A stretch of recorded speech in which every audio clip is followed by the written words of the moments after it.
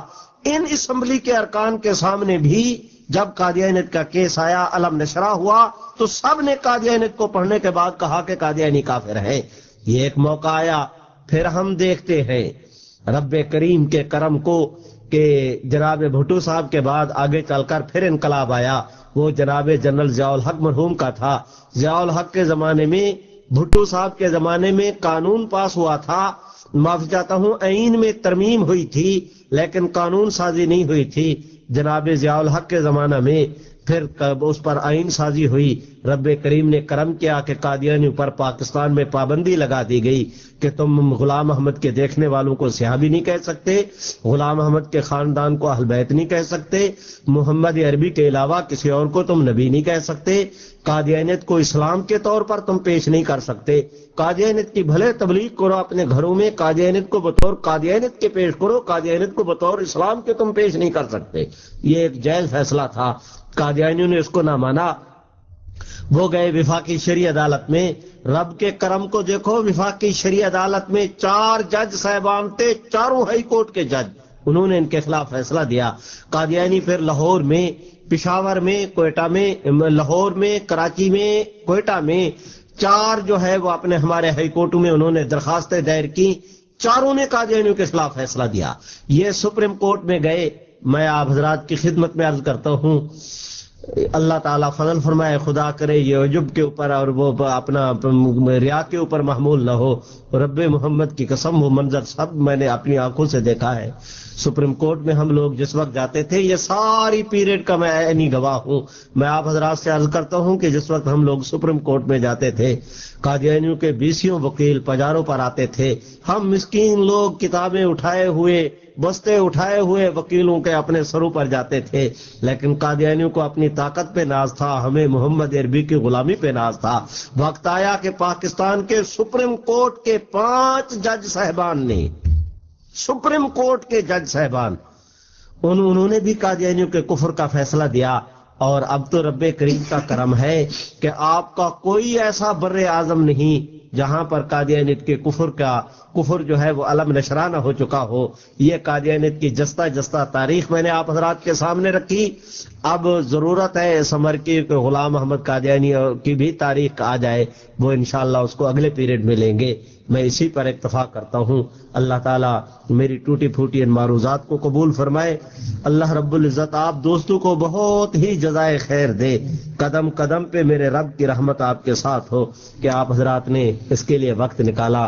حق تعالی ہم سب کے حامی و ناصر ہوں. کوئی بعید نہیں کہ آپ کا میرا یہی مل بیٹھنا کل قیامت کے دن حضور کی شفاعت کا ذریعہ بن جائے. کسی دنیاوی غرض کے لیے تو بیٹھے نہیں, دین کے حوالے سے بیٹھے ہیں. بس اسی پر اکتفا کرتا ہوں. مجھے خیال نہیں تھا, میں سمجھ رہا تھا کہ شاید ابھی 1:15 ہوگا, وہ تو 1:15 ہوا چاہتا ہے. معافی چاہتا ہوں. اقول قولی ھذا استغفر اللہ لی ولکم ولسائر المسلمین. باقی اثر پر بھائی میاں دعا کا تو دیکھیں نا, وہ تو مولانا کا حق ہے. مولانا ہم سب کے امام ہے نا. امام حی کی موجودگی میں دوسرے کو اعمال کی اجازت نہیں, شریعت فقہ کا مسئلہ ہے. دعا کرا دیں.